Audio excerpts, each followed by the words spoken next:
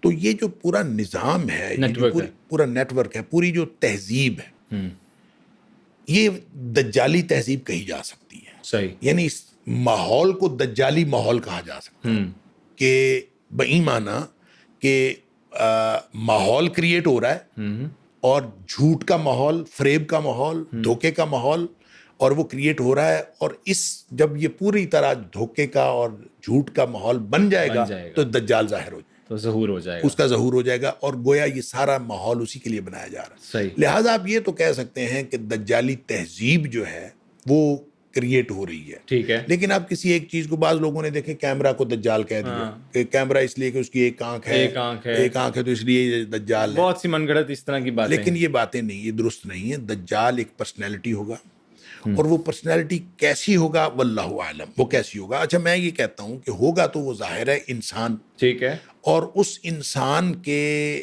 اب اگر ہم دیکھیں ٹیکنالوجی کو، جی، تو ٹیکنالوجی کے اعتبار سے جو انسانی ذہن کی جو میموری ہے یہ ڈاؤن لوڈیبل ہے. جی، ڈاؤن لوڈ کی جا سکتی ہے. اچھا. تو یہ پاسبل ہے، یہ ٹیکنیکلی یہ پاسبل ہے. اب یہ دیکھیں ہمارے جو ذہن کی چیزوں کو تو کنٹرول کیا جا رہا ہے نا. اس وقت ہم کسی سے بات کرتے ہیں تو اسی وقت ہمارا ذہن پڑھ لیا جاتا ہے اور وہ ساری چیزیں کنٹرول ہو رہی. اب اگر یہ ڈاؤن لوڈیبل ہے اور اگر یہ ٹیکنیکلی یہ ڈاؤن لوڈ کی جا سکے کسی چپ کے اوپر، تو آپ یہ بتائیں یہ ابھی نہیں تو ابھی کچھ سالوں بعد if it is possible تو دنیا کا جو سب سے بڑا انجینئر ہے اس کی میموری ڈاؤن لوڈ کر لی جائے. دنیا کا جو سب سے بڑا میڈیکل ڈاکٹر ہے اس کی میموری ڈاؤن لوڈ کر لی جائے. ٹھیک ہے. اس طرح سے اعلیٰ حاصل قیاس جتنے بڑے بڑے مائنڈ ہیں، بڑے بڑے برین ہیں، ٹھیک کہہ رہے ہیں، وہ سارے ڈاؤن لوڈ کر کے ایک چپ پہ لگا دیے جائیں اور وہ چپ کسی ایک بندے کے اندر انسٹال کر دی جائے تو وہ کیا ہی بلا ہوگی، وہ کیا بلا ہوگی، وہ کیا بنے گا. بالکل ٹھیک کہہ رہے ہیں. تو کوئی مجھے لگتا ہے کہ دجال جو ہے ہوگا کوئی ایسی جدید دور کا ظہور تو ہوگا اس کا، ٹھیک، لیکن وہ اس کے بعد یعنی ظہور ہونا ہے، اس نے یعنی پیدا نہیں ہونا، اس نے ظاہر ہونا ہے. اور نبی پاک صلی اللہ علیہ وسلم نے جتنی باتیں بتائی ہیں دجال کے ظہور کی بتائی ہیں. صحیح ہو گیا. دجال کا ظہور ہو گیا. اور جب اس کی کیفیتیں بتائی ہیں کہ نبی کریم صلی اللہ علیہ وسلم نے بتایا، یہ جو مسلمانوں کے حالات بھی جو بتایا کہ امام مہدی آ جائیں گے، پھر اس کے بعد یہ قسطنطنیہ جو ہے یہ مسلمان جو ہیں اس سے عیسائیوں سے آزاد کروائیں گے. مسلمان عیسائیوں سے آزاد کروائیں گے. اس کا مطلب یہ ہے کہ قسطنطنیہ ایک دفعہ عیسائیوں کے قبضے میں جانا ہے. ٹھیک ہے. ابھی اسلامک ملک ہے، اس وقت اسلامی ملک ہے، استنبول کی بات. تو یہ گویا جب جائے گا عیسائیوں کے قبضے میں، پھر مسلمان جو ہیں وہ اس کو اس وقت جو کیفیت ہے، اصل میں پیچھے اگر اس کو ہم کہانی کو تھوڑا سا پیچھے سے دیکھیں تو ایک بات جو نبی پاک صلی اللہ علیہ وآلہ وسلم نے امام مہدی کے حوالے سے بتائی وہ یہ ہے کہ مہدی کے ہاتھ پر جو بیعت جب ہوگی، جب مہدی کا ظہور ہوگا تو مسلمان 3 حصوں میں تقسیم ہو جائیں گے. اچھا. 1/3 تو وہ ہوگا جنہوں نے ماننا ہی کوئی نہیں. ٹھیک ہے. امام مہدی کو. اس کی وجہ یہ ہے کہ امام مہدی کے ہاتھ پر جب بیعت ہوگی تو وہ جہاد کی بیعت ہوگی، قتال کی. ٹھیک ہے. تو جو ہم لوگ گھروں میں آرام سے رہنے والے ہیں یہ کب مانیں گے اس کو؟ ٹھیک کہہ رہے ہیں. تو جو 1/3 ہیں جو اللہ تعالیٰ معاف فرمائے، تو نبی کریم صلی اللہ علیہ وسلم فرمایا ان کا ایمان کے ساتھ کوئی تعلق نہیں ہوگا، ہوں گے وہ مسلمان ہی؟ وہ ختم، اس کا ایمان کے ساتھ کوئی تعلق نہیں. 1/3 جنہوں نے ماننا ہی نہیں امام بعد، ٹھیک ہو گیا، تو یہ ان کا ایمان کے ساتھ کوئی تعلق نہیں. بہتر.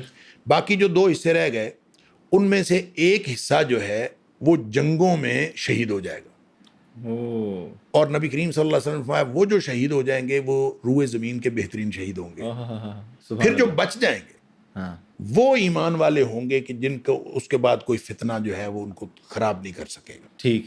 اچھا، جب وہ قسطنطنیہ فتح کرنے جائیں گے تو وہ اس قدر مضبوط ایمان والے ہوں گے، یا اس وقت ان کی جو کیفیات ہوں گی وہ اس طرح کی ہوں گی کہ ان کو قسطنطنیہ فتح کرنے کے لیے جنگ نہیں لڑنی پڑے گی. اچھا، وہ صرف اللہ اکبر کہیں گے، لا الہ الا اللہ کہیں گے تو دیواریں گر جائیں گی اور خود بخود وہ فتح ہو جائے گا. کیا بات ہے، اللہ کے معجزات. ہاں جی. اور اس وقت جو وہاں پہ ہوں گے تو ان کو پیچھے سے اطلاع آئے گی کہ دجال کا ظہور ہو گیا.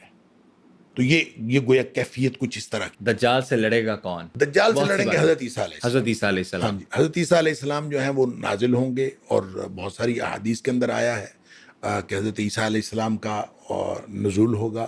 اور حضرت عیسیٰ علیہ السلام کا جب نزول ہوگا تو یہ دمشق میں دمشق کی جامع مسجد میں مینارے پر آئیں گے، پھر وہاں سے نیچے اتریں گے. امام مہدی اس وقت موجود ہوں گے، تو ان کے ساتھ پھر یہ فجر کی نماز پڑھ رہے ہوں گے، تو وہ کہیں گے آپ جماعت کرائیں، وہ کہیں گے آپ جماعت کرائیں. اچھا، تو چونکہ امام مہدی جو ہیں وہ امت محمدیہ کے فرد ہیں، لہٰذا یہ جماعت کرائیں گے. ٹھیک ہے. اور حضرت عیسیٰ علیہ السلام جو ہیں وہ امت محمدیہ کے ایک امتی کی حیثیت سے آئیں گے، اچھا، وہ نبی کی حیثیت سے نہیں آئیں گے، وہ اس ٹائم پہ وہ اس وقت امتی کی حیثیت سے. ایز اے امتی نارمل انسان کی طرح آئیں گے. اس لیے کہ قرآن نے کہہ دیا، یہ سورہ آل عمران کی آیت نمبر 81 کے اندر ٹھیک. اللہ کریم نے کہہ دیا کہ اللہ نے عالم ارواح میں سارے نبیوں سے وعدہ لیا تھا کہ میں تمہیں نبوت تو دوں گا، لیکن جب تمہارے بعد ایک نبی آئے گا تو جب وہ آئے تو تم سب نے اس کی مدد کرنی ہے اور اس کے ہاتھ پہ بیعت کرنی ہے. بہتر. تو سارے نبیوں نے وعدہ کر لیا تھا اللہ تعالیٰ سے. ماشاء اللہ. لہٰذا نبی اکرم صلی اللہ علیہ وسلم کا پروٹوکول یہ ہے کہ اب کوئی بھی نبی آئے گا تو وہ نبی کریم صلی اللہ علیہ وسلم کا امتی ہوگا. حضرت عمر فاروق رضی اللہ تعالیٰ عنہ کو ایک دفعہ تورات کا کوئی ٹکڑا دیکھ رہے تھے، تو نبی کریم صلی اللہ علیہ وسلم دیکھ لیا، پوچھا یہ کیا ہے؟ اس میں تورات کا کوئی ٹکڑا ہے. نبی پاک صلی اللہ علیہ وسلم کا جو چہرہ اقدس ہے وہ جلال میں آ گیا اور سرخ ہو گیا. آپ نے فرمایا کہ موسیٰ، تم یہ عمر خود تورات پڑھ رہے ہو، موسیٰ علیہ السلام خود بھی اگر آ جائیں تو میری اطاعت کے بغیر ان کی بخشش بھی نہیں ہونی. یعنی یہ اللہ تعالیٰ نے نظام ایسا بنایا. نبی کریم صلی اللہ علیہ وسلم کی جو نبوت ہے اور آپ کی جو رسالت ہے یہ آل اوور ہے، اور یہ صرف آل اوور اس اعتبار سے نہیں ہے. قرآن نے تو کہا نبی پاک صلی اللہ علیہ وسلم تبارک الذی نزل الفرقان علی عبدہ لیکون للعالمین نذیرا، سارے جہانوں کے لیے ڈرانے والا بن جائے. گویا جس طرح رب العالمین ہے اسی طرح نبی پاک صلی اللہ علیہ وسلم نبی العالمین ہے، بے شک سارے جہانوں کے. اور اسی طرح فرمایا کہ وما ارسلناک الا کافۃ للناس، سارے انسانوں کے لیے بنایا. اچھا، ان سب کا خلاصہ میں کہتا ہوں، یہ قرآن میں کئی جگہ نبی پاک صلی اللہ علیہ وسلم کی عالمگیر نبوت کی بات ہوئی، لیکن اس کا سب کا خلاصہ پتہ کیا ہے؟ خلاصہ وہ ہے جو مسلم شریف کی حدیث ہے کہ نبی کریم صلی اللہ علیہ وسلم اس میں فرمایا کہ مجھے باقی انبیاء کے اوپر 6 باتوں میں فضیلت دی گئی. ویسے تو نبی پاک صلی اللہ علیہ وسلم کو زیادہ باتوں میں، لیکن وہاں ایک جگہ 6 بات. ٹھیک ہے. ان 6 باتوں میں ایک بات آپ نے یہ فرمائی، ارسلت الی الخلق کافہ، مجھے ساری مخلوق کا رسول بنایا گیا ہے. سبحان اللہ. اور ساری مخلوق کے رسول کا مطلب پتہ کیا ہے؟ جس میں چرند پرند ہر ایک اللہ کی ذات ہے اور اس کے علاوہ ساری مخلوق، جتنی مخلوق، صرف ایک اللہ کی ذات چھوڑ دیں وہ خالق ہے، باقی ساری کائنات مخلوق ہے. گویا نبی اکرم صلی اللہ علیہ وسلم باقی ساری کائنات کے نبی اور رسول ہیں. تو اس میں کسی جھوٹے نبی کی تو گنجائش نہیں بنتی. بے شک. تو اب جو حضرت عیسیٰ علیہ السلام آئیں گے تو وہ نبی کریم صلی اللہ علیہ وسلم کے امتی کی حیثیت سے آئیں گے. ٹھیک ہو گیا. لہٰذا وہ آ کے پھر وہ دجال کے ساتھ لڑیں گے، پھر وہ دجال کو قتل کریں گے. اور دجال کا ٹوٹل جو یہاں نبی پاک صلی اللہ علیہ وسلم فرمایا جب وہ اس کا ظہور ہوگا وہ مدینے میں داخل نہیں ہو سکے گا. بہت ساری نشانیاں ہیں. اور ایک بات آپ نے فرمائی کہ وہ 40 دن اس کا جو ہے وہ زمین پہ رہے گا، یہ سلسلہ چلے گا. 40 دن، لیکن پہلا دن جو ہے وہ 1 سال کے برابر ہوگا، دوسرا دن 1 مہینے کے برابر ہوگا، تیسرا دن 1 ہفتے کے برابر ہوگا، اور باقی دن پھر عام دنوں کے برابر ہوں گے۔ ٹھیک ہو گیا۔ اچھا، اب یہ بھی جب نبی پاک صلی اللہ علیہ وسلم مستقبل کے بارے میں کوئی بات فرما رہے ہوں، پیشین گوئی فرما رہے ہوں، تو وہ ضروری نہیں ہوتا کہ وہ ایگزیکٹ وہی بات فرما رہے ہیں، وہ ٹھیک ہے، تمثیلی انداز میں بھی ہو سکتی ہے۔ ٹھیک ہے، یعنی یہ بالکل ایسے ہو سکتی ہے کہ پہلا دن لوگوں کے اوپر مشکل اتنا ہوگا جیسے 1 سال کا ہے، میں یہ سمجھ بھی گیا ہو ہوں، سکتا مطلب انہوں نے بیان ایسے کیا کہ وہ لگے کہ گزر ہی نہیں رہا۔ ہو سکتا ہے، اور ہو سکتا ہے اس کی واقعتاً ایکچولی لینتھ جو ہے وہ 1 سال کی 1 ہو، سال تک۔ یہ ہو سکتا ہے، واللہ عالم، لیکن ہم اس کا کوئی تعین نہیں کر سکتے۔ نبی پاک صلی اللہ علیہ وسلم جو فرمایا ہم ویسے بیان کر سکتے ہیں، اور اس کا تعین، اس کا کوئی معنی ہو سکتا ہے کہ نبی کریم صلی اللہ علیہ وسلم کی کوئی بھی پیشین گوئی، کوئی بھی بات جو ہوتی تھی وہ مبنی بر وحی ہوتی تھی۔ ٹھیک ہے، وہ نبی پاک صلی اللہ علیہ وسلم نعوذ باللہ من ذالک کو تکا نہیں لگاتے تھے، ٹھیک ہے، نبی کریم صلی اللہ علیہ وسلم کو وحی کے ذریعے بتایا جاتا تھا، نبی پاک صلی اللہ علیہ وسلم پھر بتاتے تھے، کیونکہ دین کی کوئی بات،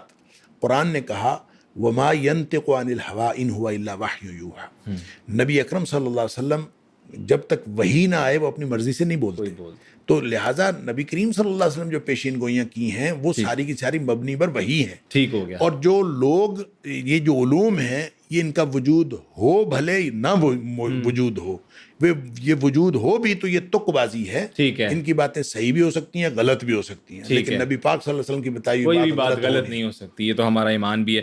اچھا، اس کا سب سے بڑا دجال کا فتنہ کیا ہوگا؟ سب سے بڑا؟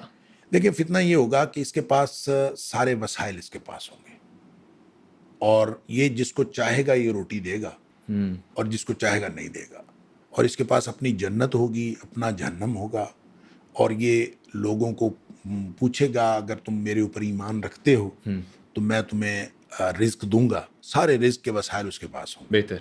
تو اگر وہ کوئی شخص اس کے اوپر ایمان رکھے گا تو یہ اس کو رزق دے گا، اور اگر کوئی شخص اس کے اوپر ایمان نہیں رکھے گا تو اس کو یہ رزق نہیں دے گا۔ ٹھیک ہے اچھا، اس پر پھر نبی پاک صلی اللہ علیہ وسلم نے ایک بات یہ بھی فرمائی کہ دجال جب ظاہر ہو جائے جی، تو تم اس کی طرف نہ جاؤ، ٹھیک، کیونکہ اس کی طرف جاؤ گے بعض اوقات ہوگا کہ ایک آدمی کہے گا کہ میں جاتا ہوں، میں جا کے دیکھتا ہوں، ٹھیک، تو اس کی طرف جائے گا تو وہ اس کا جا ہو کے جائے گا۔ اس کا ہو جائے گا، اور وہ اس کے فتنے کا شکار ہو جائے گا۔ اس کی وجہ یہ ہے، دیکھیں، دنیا کا سب سے بڑا دھوکہ، تاریخ انسانی کا سب سے بڑا دھوکہ، اور اس کے پاس جنت اور جہنم اس نے بنائی ہوئی ہوگی، جس پہ ساری ہماری زندگی گزر گئی کہ پریکٹیکلی وہ دیکھے، پریکٹیکلی یوں کہہ لیں کہ دنیا کے سب سے بڑے انسینٹیوز اس کے پاس ہوں گے۔ وہ ان انسینٹیو دیکھ کے ہر بندہ جو ہے اس کا جی لالچ آ جاتا ہے، اور بندہ سوچتا ہے یار یہ کیا بات ہے۔ اور ہم دور کس میں رہ رہے ہیں؟ وہ دور ہے جس میں نبی پاک صلی اللہ علیہ وسلم نے فرمایا تھا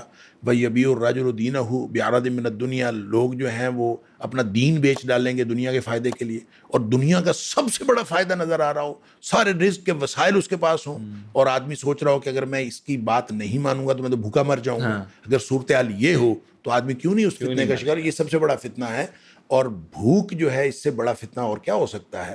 ہم نے تو آج تک مجھے سمجھ نہیں آئی کہ دنیا میں، ہمیں تو یہ سمجھ ہی نہیں آتی نا کہ غزہ میں لوگ بھوکے مر رہے ہیں تو ہمیں ان کے بھوکے مرنے کا احساس نہیں ہوتا، تو ہم ایک دن بھوکا رہ کے دیکھیں نا ذرا، بھوک آپ کو کہاں پہنچاتی ہے۔ لاشیں، اللہ معاف کرے، ہم دیکھ رہے ہیں آج کل غزہ فلسطین میں کیا حال ہے۔ بہرحال وہ تو مورخ جب تاریخ لکھے گا تو وہ ہمارے بارے میں کس طرح کی داستان لکھے گا اور ہمیں کیا لکھے گا یہ تو بعد کی بات ہے، اور اللہ کے ہاں ہمارا کیا حساب ہوگا یہ تو ہم نے حساب دینا ہے۔ وہ تو کامیاب ہیں، وہ اپنے مشن میں کامیاب ہیں، وہ اللہ کے ہاں کامیاب ہیں، چاہے وہ بھوک سے مرے ہیں چاہے بارود سے مرے ہیں۔ پھنسے ہم میں جو اس دور میں ہیں، اور ہمارے دور میں ہماری آنکھوں کے سامنے ایک اتنا بڑا انسانی المیہ جو ہے وہ جنم لے رہا ہے اور ہم کچھ نہیں کر رہے۔ تو بات اصل میں یہ کر رہا تھا کہ بھوک جو ہے وہ اس وقت اگر دجال کے سامنے آپ ڈٹ جائیں گے تو آپ بھوکے مر جائیں گے۔ اس لیے نبی پاک صلی اللہ علیہ وسلم نے فرمایا کہ جب آپ کو پتہ چلے کہ دجال کا ظہور ہو گیا تو اس کی طرف نہیں جانا، ٹھیک ہے، اس سے دوسری طرف جانا ہے۔ بہتر۔ اور چاہے آپ کو پہاڑوں میں جا کے بکریاں رکھ کے رہنا پڑے، دور چلے جانا۔ صحابہ نے پوچھا کہ اللہ کے رسول صلی اللہ علیہ وسلم اس دور میں جب سارے وسائل دجال کے پاس ہوں گے تو ہم کیا کھائیں گے؟ ہاں جی، کیا پیئیں گے؟ کیا پیئیں گے؟ کیسے رہیں گے؟ اللہ اکبر، ہم کیا کریں گے؟ تو نبی پاک صلی اللہ علیہ وسلم نے فرمایا کہ تمہارے لیے سبحان اللہ کہنا، الحمدللہ کہنا، لا الہ الا اللہ کہنا، اللہ اکبر کہنا، یہ کافی ہو جائے گا۔ یعنی ذکر سے پیٹ بھر جائے گا, اوئے ہوئے ہوئے ذکر سے بھوک جو ہے وہ مٹے مٹ گی. جائے گی. اب یہ اندازہ کریں, ہماری تو ذکر سے بھوک نہیں مٹتی, ہم تو جتنا مرضی ذکر کریں جب کہہ تک رہے ہم ہیں. کھانا نہ کھائیں بھوک نہیں بھوک مٹتی. نہیں مٹتی. اس کا مطلب یہ ہے کہ ہم اپنے آپ کو ذکر کا اتنا عادی بنائیں کہ ہم محو ہو جائیں. ہم ذکر سے ہماری بھوک مٹے, بالکل ٹھیک. تو ہم اس کا مطلب ہے دجال کی تیاری کر رہے ہیں. بہتر. تو یہ ایک بہت بڑا, یعنی ہمارا جو لائف سٹائل کا اور جو دجالی فتنے کا جو ایک بہت بڑا تعلق ہے کہ ہم اگر اپنا life style rough and tough میں رہنے کا اور پھر ذکر کے ساتھ اور اللہ تعالیٰ کے قرب کے ساتھ زندگی گزارنے کا, جب تک ہم اپنا لائف سٹائل نہیں بنائیں گے دجال کے فتنے سے محفوظ نہیں رہا جا سکتا. نشانی کیا ہے اس کی, دجال کی؟ مطلب فار ایگزامپل کہ آخری نشانی کیا ہوگی اس ٹائم پہ, مطلب ابھی جو دور حاضرہ چل رہا ہے, نشانی آخری کیا ہوگی جس کے بعد ہمیں پتہ چلے گا کہ اب بس اب قریب ہی ہے؟ سب سے بڑی نشانی تو امام مہدی کا ظہور ہے. ٹھیک ہے. امام مہدی کا ظہور ہوگا, اس کے بعد دجال کا ظہور ہوگا. ٹھیک ہے. اس سے پہلے دجال کا ظہور نہیں ہے. جب ترتیب ہم دیکھتے ہیں تو ترتیب میں امام مہدی کا ظہور پہلے ہے. بہتر ہو گیا. تو وہ جب آئیں گے تو یوں کہہ لیجئے کہ اس کے بعد دجال کا ظہور. صحیح. سورہ کہف کا دجال سے کیا تعلق ہے؟ سورہ کہف جو ہے اس کا تعلق یہ ہے کہ نبی کریم صلی اللہ علیہ وسلم نے فرمایا کہ جو اس کی پہلی 10 آیات ہیں, جی, جو شخص یہ پڑھے یا اس کو یاد رکھے وہ دجال کے فتنے سے محفوظ رہے گا. ٹھیک. ایک روایت میں آتا ہے آخری 10 آیات. اچھا. ایک میں پہلی 10 آیات اور ایک میں آخری 10 آیات. تو اس کا مطلب یہ ہے کہ پوری سورہ کہف ہی پڑھ لینی چاہیے. ٹھیک ہے. اس کو مفہوم کے ساتھ بھی پڑھنا چاہیے, یاد بھی رکھنا چاہیے. اور پھر خاص طور پر نبی کریم صلی اللہ علیہ وسلم فرمایا جمعہ کے دن جو ہے سورہ کہف جو شخص پڑھے گا تو وہ دجال کے فتنے سے محفوظ رہے گا. تو اس میں پھر جب ہم پہلی 10 آیات کو اور آخری 10 آیات کو بھی دیکھتے ہیں تو صحیح بات یہ محسوس ہوتی ہے. دیکھیں یہ راوی کا فہم بھی ہو سکتا ہے کہ اس نے جو ہے وہ اس کا ابہام ہو سکتا ہے کہ اس نے پہلی 10 آیات کی بجائے آخری 10 آیات کہہ دی. صحیح. تو آخری 10 آیات ہو بھی سکتی ہیں, دونوں بھی بیک وقت ہو سکتی ہیں, جو دونوں حدیثیں صحیح ہیں. لیکن جب ہم پہلی 10 آیات کو اینالائز کرتے ہیں تو جب اس کا پہلی 10 آیات کا اختتام ہوتا ہے نا تو اس میں ایک حکمت عملی کی بات ہے. وہ حکمت عملی کیا ہے؟ ام حسبت ان اصحاب الکهف والرقیم كانوا من آیاتنا عجبا اذا والفتية الى الكهف فقالوا ربنا آتنا من لدنك رحمة ومن لدنك الرشد. اعوذ باللہ من الشیطان, تھوڑے سے الفاظ بھول رہا ہوں. دیکھیں, کیا تم نے یہ گمان کیا ہے کہ یہ جو کاف والے تھے, غار والے اور رقیم والے اور تختی والے جن کے اوپر ان کے نام لکھے ہوئے تھے, کیا یہ بس ہماری ایک نشانی تھے؟ کیا تم نے یہ سمجھا ہے کہ بس ایک عجیب نشانی تھے؟ یعنی نشانی نہیں تھے. تم نے یہ سمجھا کہ یہ نشانی تھے. نشانی نہیں ہے. ٹھیک ہے. یہ اصل میں حکمت عملی ہے. کون سی بات کو جو آپ نے نشانی سمجھا؟ جب وہ غار کی طرف آئے اور انہوں نے کہا یا اللہ تو اپنی رحمت کے ساتھ اور ہم نے ہدایت کے ساتھ ہمیں جو سیدھے رستے پر لے جاؤ. بالکل ٹھیک. اب اس کا مطلب یہ ہے کہ پالیسی یہ ہے, حکمت عملی یہ ہے, دجال سے بچنے کی بھی اور دجالی تہذیب سے بچنے کی بھی ایک پالیسی یہ ہے کہ آپ کسی غار میں چلے جائیں. ہاں, بس سیپریٹ ہو جائیں. اب وہ جو غار ہے آج کے دور میں فزیکلی کوئی غار پاسبل نہیں ہے. آپ کسی غار میں نہیں جا سکتے. دیکھیں آپ جہاں بھی ہوں گے آپ سیٹلائٹ سے پکڑے جائیں گے, آپ کسی نہ کسی جگہ سے پکڑے جائیں گے. ظاہر ہے ساری ٹیکنالوجی دجال کے پاس ہوگی, ہر چیز اس کے پاس. تو کون سی چیز ہے جو آپ کو بچائے گی؟ وہ حکمت عملی یا وہ غار جو ہمیں بنانا چاہیے وہ ایک ورچوئل غار ہے. اور ورچوئل غار کیا ہے؟ وہ ایمان کا تعلق. آپ ایمان دیکھیں, جس چیز نے آپ کو بچانا ہے نا وہ ایمان ہے. بالکل ٹھیک. لہٰذا آپ اپنا ہر تعلق ایمان کی بنیاد پر بنا لیں. بالکل ٹھیک. آپ کسی سے رشتہ کرتے ہیں آپ ایمان کی بنیاد پر کریں. آپ کسی سے تعلیم حاصل کرتے ہیں آپ ایمان کی بنیاد پر کریں. آپ حتیٰ کہ خرید و فروخت کرتے ہیں آپ ایمان کی بنیاد پر کریں. کہتے ہیں پسینہ آ جائے دوستیاں کرتے ہیں ایمان کی بنیاد پر کریں. بالکل ٹھیک. ہر چیز آپ ایمان کی بنیاد پر کریں اور سارے تعلقات آپ ایمان کی بنیاد پر رکھیں. تو اس یوں ایک ایمان کے تعلقات والی ایک کمیونٹی ڈیولپ ہوگی اور وہ پھر آپ کا احاطہ بن جائے گا. وہ آپ کا احاطہ بنے گا. وہ چاہے آپ کوئی شخص جو ہے وہ مشرق بعید میں بیٹھا ہو, کوئی ساؤتھ افریقہ میں بیٹھا ہو, کوئی امریکہ میں بیٹھا ہو, نارتھ امریکہ میں بیٹھا ہو, لیکن تعلق ایمان کی بنیاد پر ہوگا تو یہ ایک کمیونٹی ڈیولپ ہوگی. یہ وہ غار ہوگا, ورچوئل غار, جو آپ کو اس طرح کے فتنوں سے بچائے گا اور جو دجال کا فتنہ ہے اس سے بھی بچائے گا. صحیح. تو وہ ہمیں آج فوری طور پر ضرورت یہ ہے کہ اپنے ایمان کو مضبوط کریں ٹھیک ہے. اور ایمان کی بنیاد پر تعلقات استوار کرنے کی عادت ڈالیں. ہر چیز کو ایمان کی بنیاد پر لے جائیں. بہتر. جب ہم ہر چیز کو ایمان کی بنیاد پر شفٹ کر لیں گے تو پھر انشاءاللہ وہ غار خود بخود کریٹ ہو جائے گا,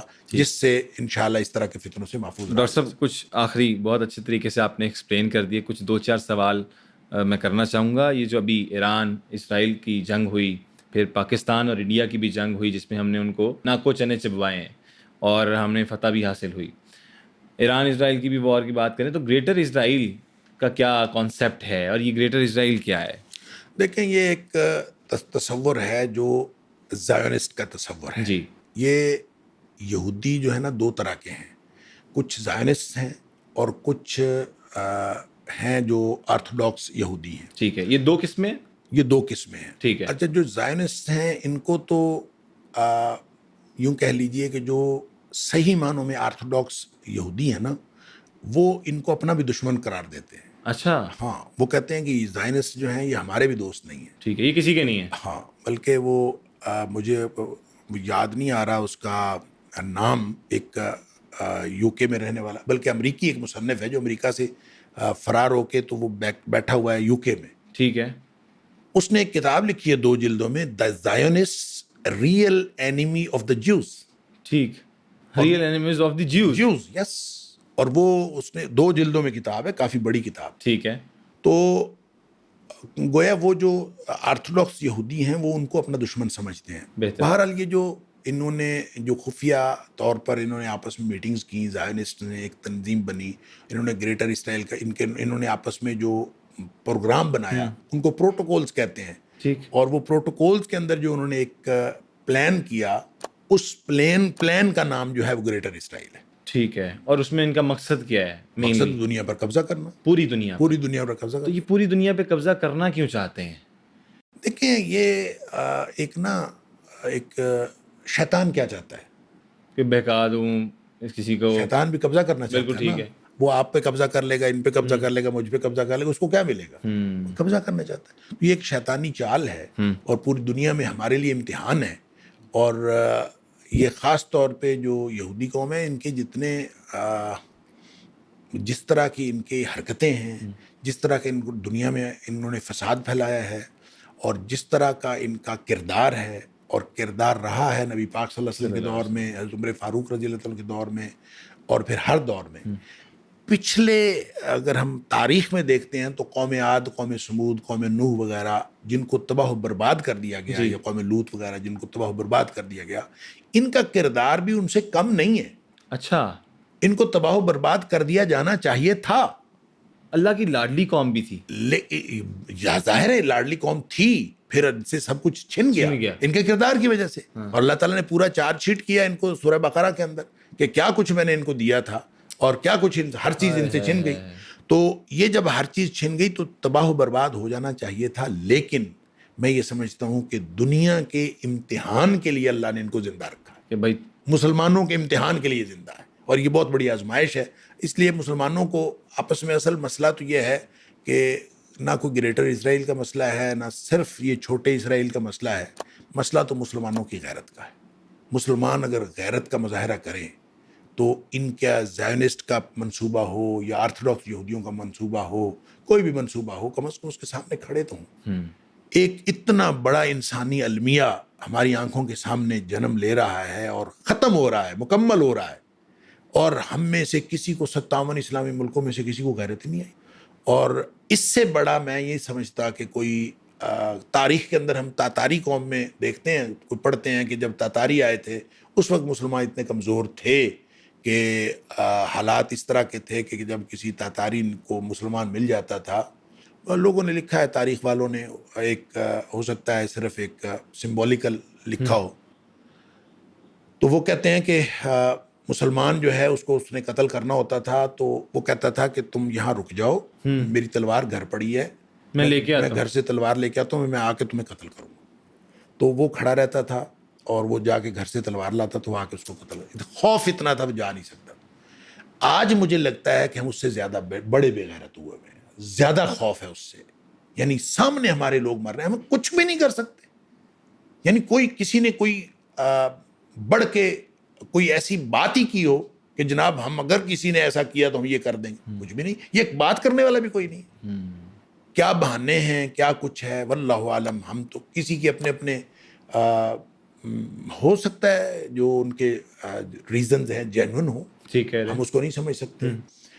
یہ اگر جہاد انیشیٹ کرنا تھا یا فلسطینیوں کی جا کے عملاً مدد کرنی تھی تو اصل کام تو حکمرانوں کا اور سپہ سالاروں کا ہے. جی ان کے سامنے کیا وجہ ہے کیا نہیں ہے, ہو سکتا ہے ساری وجوہات جینون ہوں, ٹھیک کہہ رہے ہیں. لیکن ایک بات بہرحال ہے, قیامت والے دن ہم سب نے جواب دینا ہوگا اللہ کے سامنے اپنے اپنے رتبے کے مطابق اور اپنے اپنے مقام کے مطابق. بہت شکریہ ڈاکٹر صاحب آپ کے وقت کا, اور آپ نے جس طرح سے ایکسپلین کیا.